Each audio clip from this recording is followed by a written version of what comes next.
Now, the government has launched investigations into the alleged abuse and sexual exploitation of Kenyan women by a Russian national following the circulation of viral videos on social media. In a statement issued on Monday, the Ministry of Gender directed security agencies to pursue the matter with urgency, citing the seriousness of the allegations and the need for swift action. The ministry has called for collaboration with international authorities, noting that the cross-border nature of the case has to come to play. Citizen TV's Ben Kirui has more. Guys, I am officially disappointed with women from Kenya, I can assure you. Kenyan women have officially let us down. If I told you guys have watched the clips of the Russian guy who was able to convince Kenyan women to sleep with him simply by telling them that he's from Russia, then you can tell that we are headed for disaster. These Kenyan women were accepting to go to this guy's apartment to sleep with him just because he's a Muzungu and because he's from Russia. Che.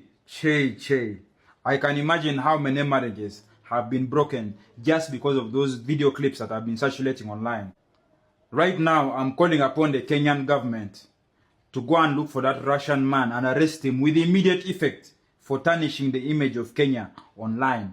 I honestly didn't want to speak on this story, but sometimes silence becomes part of the problem.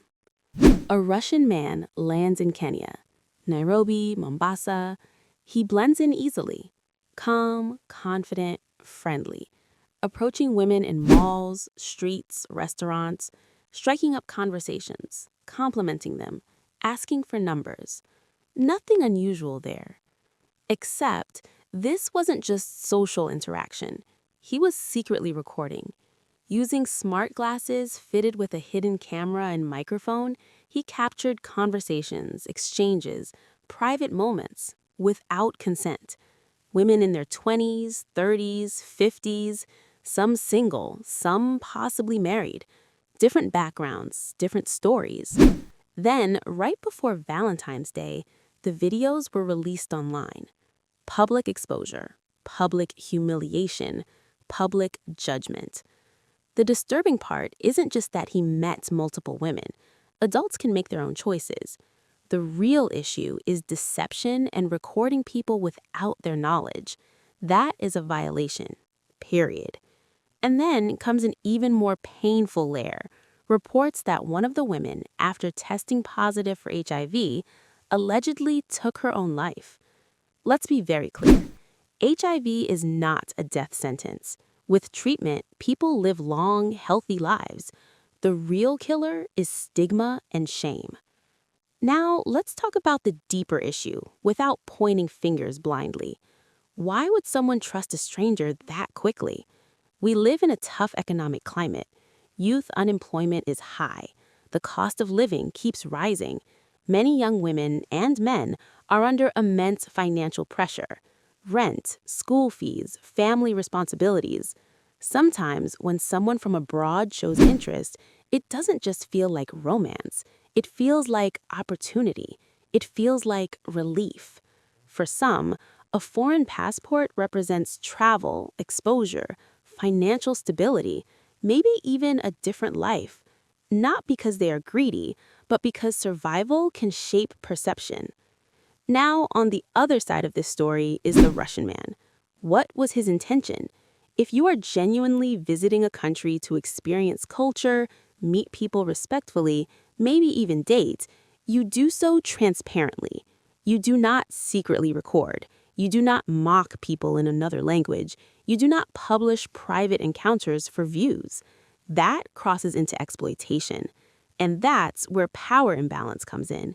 When someone believes their passport gives them leverage, when someone believes recording women for content is entertainment, when someone treats a country like a social experiment, it stops being about dating and starts being about ego.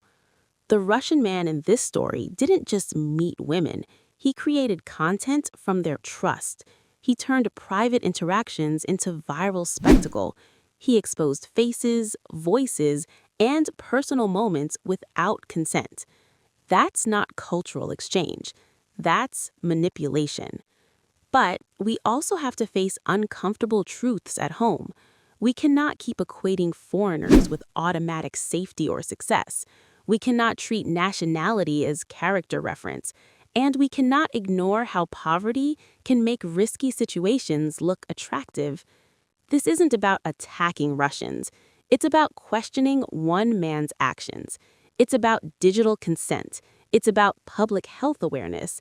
It's about how quickly social media can destroy lives. And it's about how economic pressure can cloud judgment. And, most importantly, it's about protecting people from exploitation, whether it comes from locals or foreigners. Because the next time, it won't be a Russian guy. It could be anyone with a camera and bad intentions.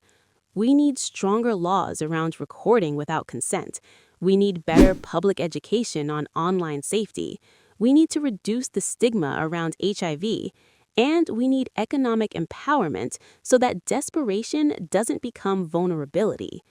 At the end of the day, this story isn't about race. It's about responsibility. One man chose to secretly record. One man chose to publish. One man chose to turn trust into content. That's where the focus should stay. Now, tell me, do you think this is mainly a legal issue, a moral issue, or a social economic issue?